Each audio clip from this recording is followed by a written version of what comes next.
quelques mots, c'est à quoi nous invite les lectures qui nous sont proposées aujourd'hui. Nous dirions d'entrer ou de prendre l'inscription à l'école de la compassion.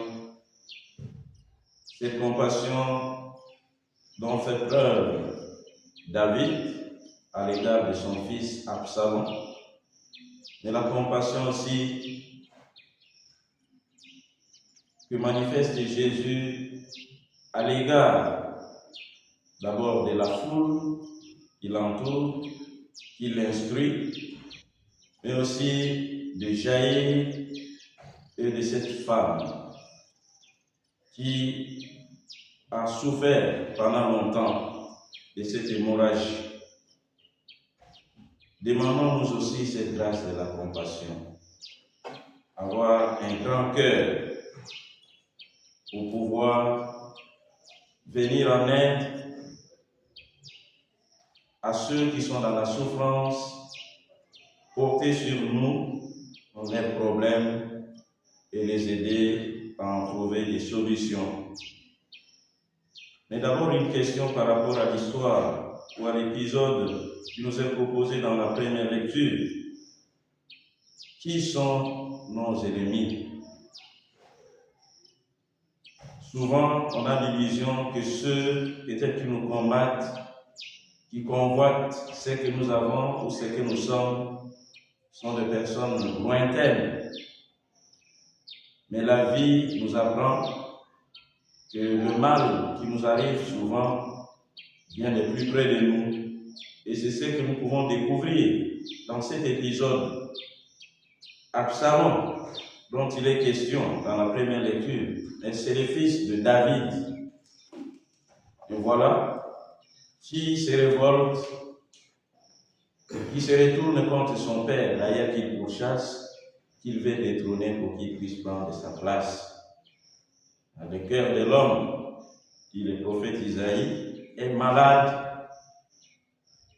et les envies pour le goût des grandeurs, l'obsession pour le pouvoir, pour l'avoir, pour les savoirs, pour les considérations humaines, génèrent souvent dans nos cœurs cette espèce de jalousie qui nous pousse à fermer les yeux sur la fraternité, sur les relations qui nous lient les uns avec les autres.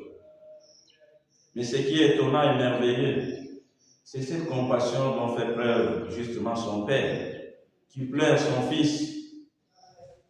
Souvent, on voit que face à nos ennemis ou à nos adversaires qui succombent, ce qu'il y a dans nos cœurs, c'est la joie. Parce qu'on s'est dit, finalement, on est à l'abri. Celui qui se présentait comme un obstacle, si dangereux, est parti et alors nous pouvons rester. Mais ce n'est pas ce que nous apprend aujourd'hui David. David plaire Absalom. Il nous introduit à cette école de la compassion. On pourrait dire aussi que ces pleurs sont aussi expression du pardon qu'il accorde à son fils révolté, mais qui n'est plus. Et que ces pleurs sont aussi comme une prière qu'il adresse au Seigneur, pour que Dieu, qui est miséricordieux, accorde à Absalom ce pardon, qu'il ne le condamne pas à cause de sa révolte contre son propre père. Que l'attitude de David nous inspire d'aimer ceux peut-être qui s'opposent à nous, de prier pour eux, mais aussi de prendre part aux souffrances qui sont les leurs. Et dans l'Évangile, comme je le disais, il y a encore cette compassion, la compassion de Jésus à l'égard de l'humanité en souffrance, aujourd'hui présente à travers la fille de Jaïr et cette femme qui a eu le mal, l'hémorragie pendant plusieurs années. On dit que Jaïr arrive et tombe aux pieds de Jésus. Et d'ailleurs, ça sera la même attitude de cette femme, quand elle se fera découvrir, on dit elle tombe à genoux. Se mettre à genoux, un symbole d'un respect profond, en même temps aussi, expression d'adoration, comme reconnaissance de la divinité et de la grandeur de Jésus. Puissions-nous être aussi des personnes à genoux devant le Seigneur. Des personnes qui viennent auprès de lui avec toute confiance et la foi pour lui demander de nous venir en aide. Mais des personnes surtout conscientes aussi de leur fragilité, de leurs limites, de leurs maladies. Mais des personnes qui reconnaissent en Jésus le Sauveur, le Messie. Que nous puissions venir à lui comme l'a fait Jaïr, qui vient ici plaider pour son enfant. Il se montre à nous comme un médiateur. Apprenons à être nous aussi des médiateurs les uns pour les autres.